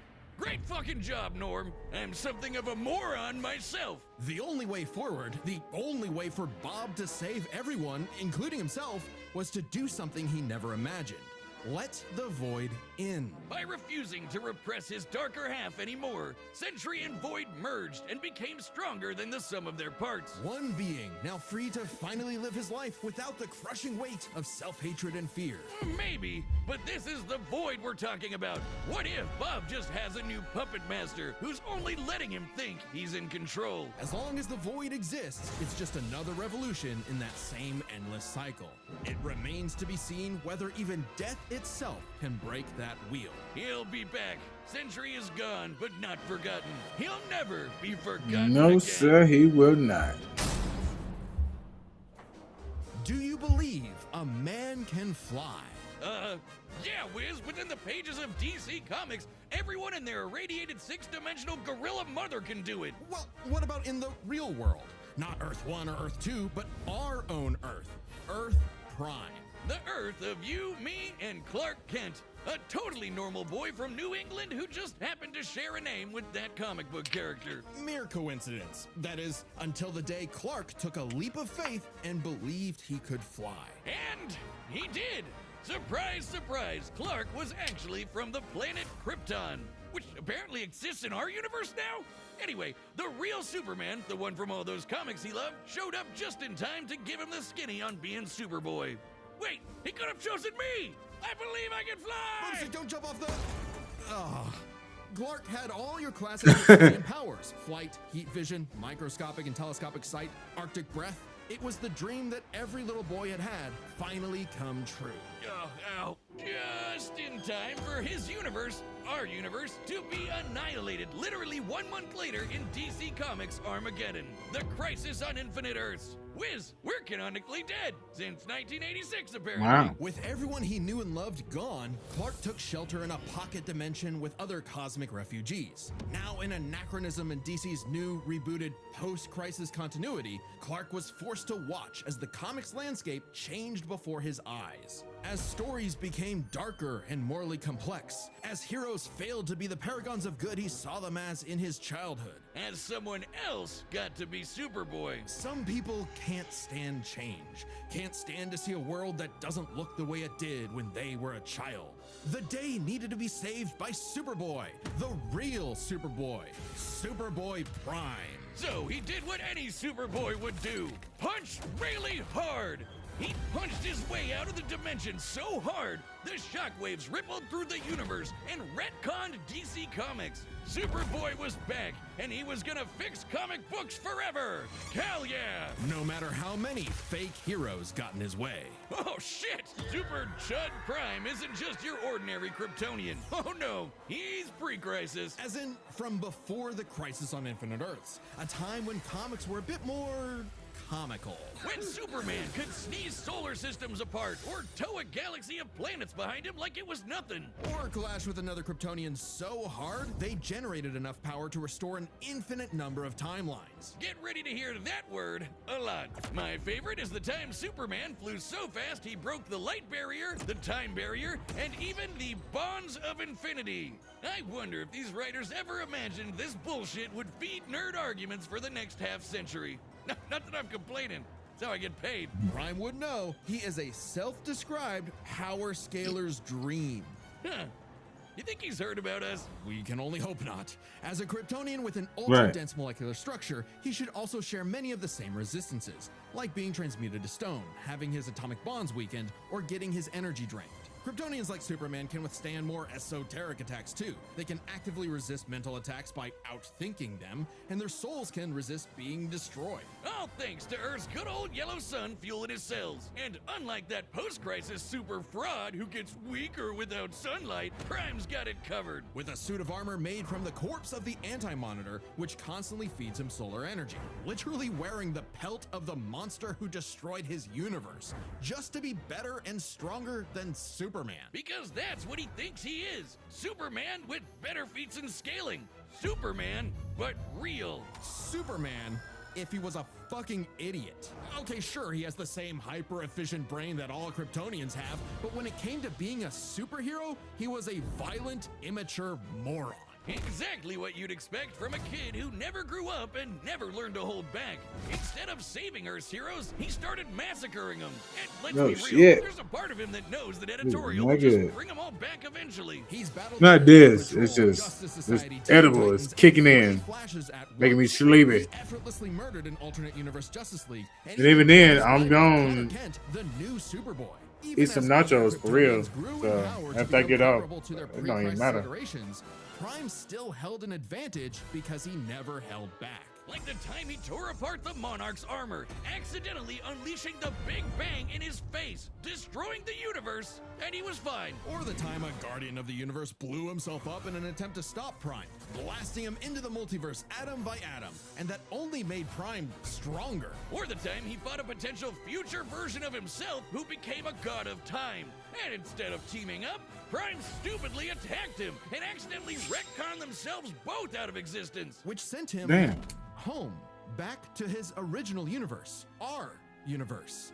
Except now everyone he knew, his parents, his girlfriend Lori, had been reading his comics. They knew what he had become, and they were terrified. Once again, forced to watch as his heroes progressed without him, he pored over comic after comic, learning everything about DC. And a little bit of Marvel. Only to discover his worst possible nightmare. Not only would he never get to be Superman, he wasn't even a super villain that people liked. Turns out, power levels aren't everything. So, naturally, he flew to DC headquarters and attacked the people writing his own comic. Like some infinitely recursive meta hell. Prime had become a whiny, petulant, reactionary fanboy. Wait, you think he's the guy posting on our Reddit? And at the peak of his violent temper tantrum, he murdered the Golden Age Superman. The original Superman. Action Comics #1. The first superhero. Instead of restoring DC's glorious past, Prime beat it to death. He needed to change. And that opportunity came when this alternate universe Jokerized Batman Who Laughs threatened to destroy all of reality. Prime was drafted to help save the day, and it turned out he was the only Superboy who could. Remember that time Prime punched reality so hard he retconned DC Comics?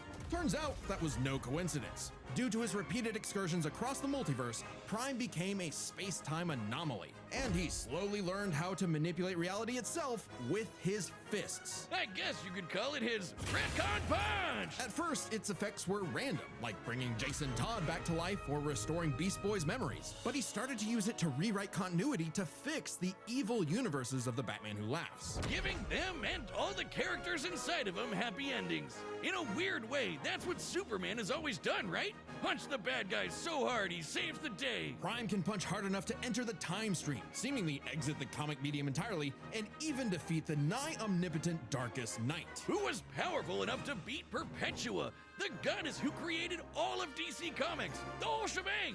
And Prime What up, hit winner? the Darkest Knight so hard he erased his entire evil multiverse. a feat that no one actually saw happen. Prime's first true act of heroism was one that he did selflessly, and it was the first step toward becoming a true hero. I'm on YouTube and Twitch too at the same time. Secretly knew he could be. A What up, hero though? who could someday get his own issue #1.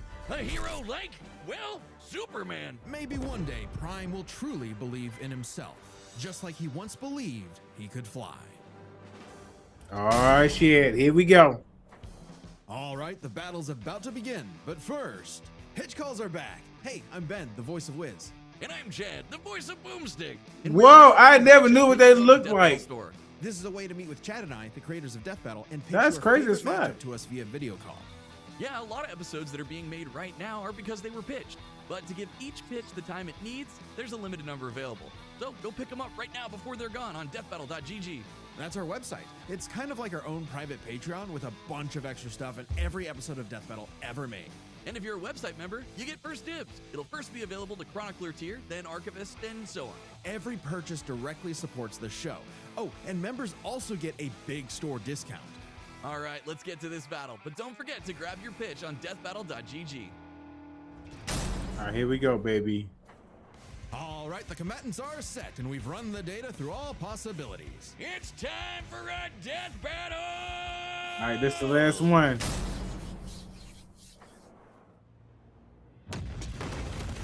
This city won't last much longer. Quit while you're behind, kid. Mess up a superhero crossover? No way, dork. Onomatopoeia coming right up.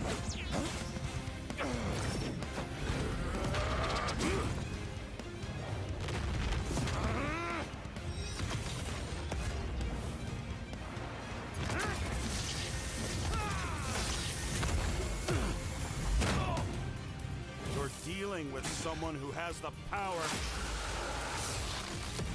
of 1,000,000 exploding suns. Okay. Big mistake, dipwad. It's prime time.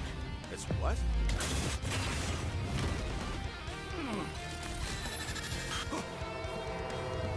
Are you kidding me? Another Dark Superman fraud?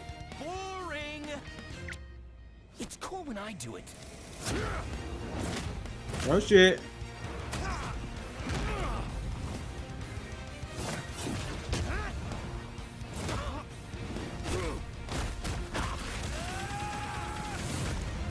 Please, stop hitting me. He'll kill you. I'll kill you. Oh damn. To the void. Bye-bye, Bob. It's time to play Bruh. God.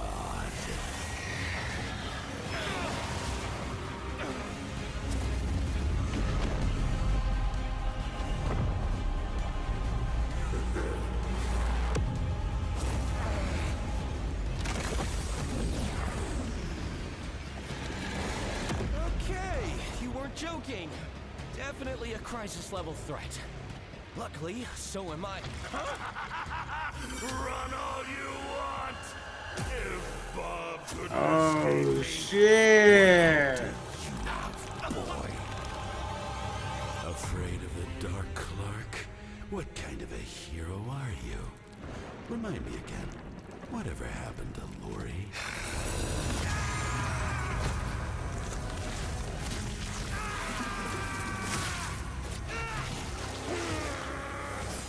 It's over, Clark. There is no happy ending. Not for you. Not for me. Not for anyone else. In the void. Haven't you ever read a comic book, you big freaking nerd? There's always a happy ending.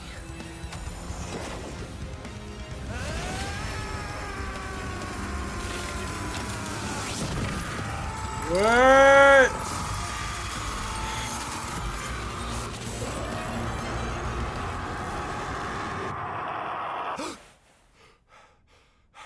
Bob? You kept talking about the Sentry. Bad dream? No idea, Lindy. Best sleep I've had in years. Crisis averted. I don't think I've ever seen someone beaten to death so wholesomely before. Let's break this down into 3 chapters. Right. Their strength, intelligence, Okay. and powers. As with any flying brick fight, the first question you gotta answer is, who's stronger? Prime and Sentry are naturally 2 of the heaviest hitters in DC and Marvel, more than capable of matching and surpassing Herald-level opponents like Superman and Thor. Who are both strong enough to create and destroy an infinite number of timelines with their clashes. Just absolute wacky bullshit like that. So in order to pick a winner, we have to take a close look at the strongest beings they fought.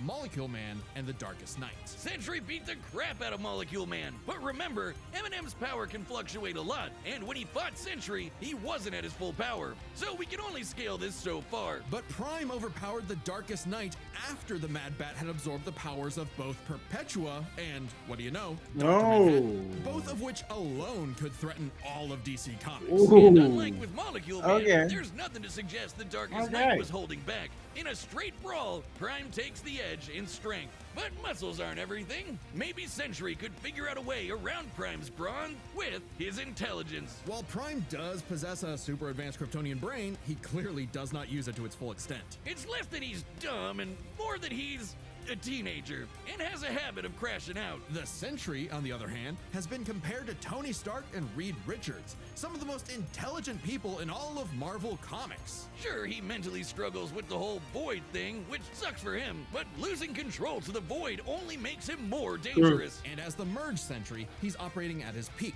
fully in control of his powers. In a test of wits and wills, the Sentry was the more intelligent. But the main question in this matchup had to do with their batshit insane powers. With the Sentry's ability to reshape molecular matter and warp perception of reality to such an incredible degree, his powers seem much more versatile than Prime's. Prime may be stronger, but heat vision, frost breath, and Kryptonian punches aren't going to do much in the long run against someone who can regenerate from a single atom. But pre-crisis Kryptonians have actually resisted having their molecules torn apart before, and Prime should be no different. So it's not like Sentry was ever going to just Doc Manhattan him away. Prime could still be worn down. Kryptonians have incredible stamina, but we know that sustained damage will eventually knock them out or kill them. Unless Prime could find a way around Sentry's insane regeneration, he was toast. Luckily for Prime, his ability to retcon away your history and mess with your whole timeline was actually something Sentry had no specific resistance to. Not only that, it was something he's been affected by in the past. Like the time the Scarlet Witch rewrote all of reality during House of M. Bob's continuity was rewritten like everyone else's. Or the time Absorbing Man had the powers of a cosmic cube and warped Sentry's personal reality. Shit, Moonstone literally describes it as a reality punch. Now, Sentry's psionic power could theoretically retcon himself from Prime's perception of reality. However, this feat required assistance from Reed Richards, and it's unlikely he could pull it off mid-fight. Pre-crisis Kryptonians also resist a lot of mind manipulation anyway, so good luck trying. Now, Prime hasn't always had the most perfect control over his retcon punch, so he might need more than one blow to finish the job. But Prime was more than capable of powering through Void's scariest abilities. Like having his soul eaten or being cut off from sunlight.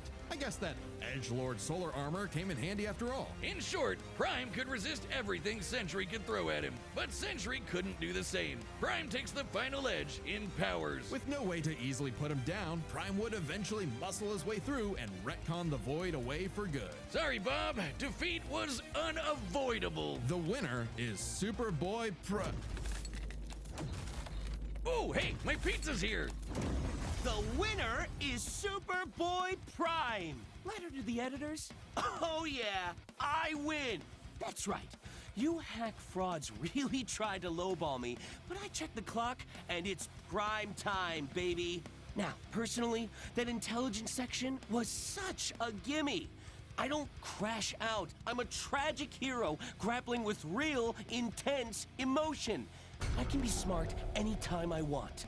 But anyway, don't subscribe, don't join as a member, don't watch Death Battle, read my comics. Prime out. Next time on Death Battle.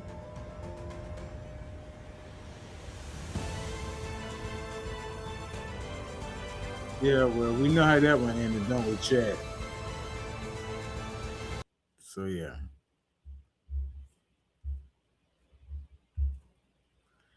Anyways, that being said, appreciate y'all coming through. If you like what you saw and you fuck with your boy, you need a hero. So YouTube, Twitch, TikTok, Seto Hero, you'll find it. Also Facebook though, you know what I'm saying? Can't get enough of your boy.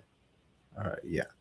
So anyways, appreciate y'all coming through. Per usual, I hear that siren. The city needs me. I'm Gonski.